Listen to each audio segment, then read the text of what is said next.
بسیاری از مردم که از شهرهای دیگر آمده بودند و دور او جمع شده بودند به آنها مثال میداد.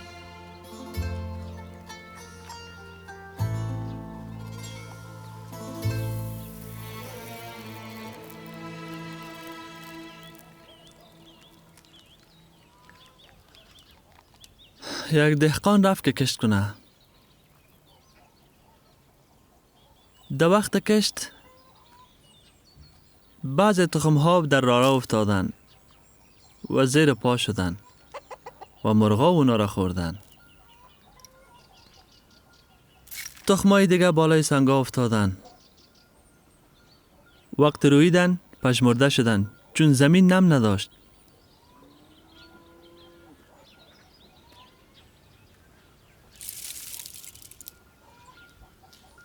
بعض تخم ها در بین خارا افتادن و در بین خارا گم شدن.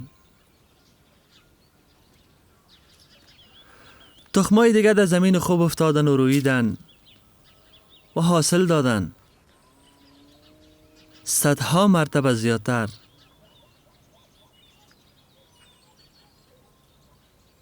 کسی که گوش شنوا داشت شنید. آقا معنی مثالا چیست؟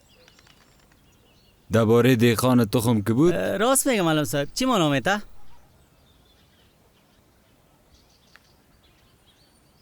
ای برای بیان اسرار پادشاهی خداوند است.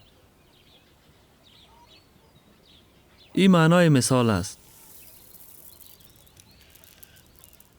یک تخم امر خداست.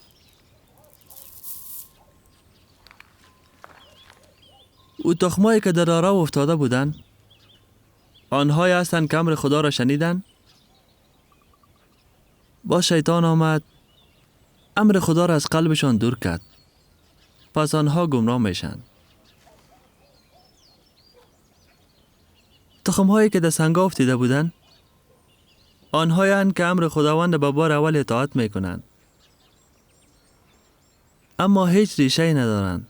چند معتقد هستند تا که وسوسه آنها را از بین میبرد. آنهایی که در بین خارا افتیده بودند کسانی هستند که شنیدند مگر بعدش بسیار محتاطانه نافرمان میشن. با ثروت، با لذت آنها هیچ حاصل نمیتن.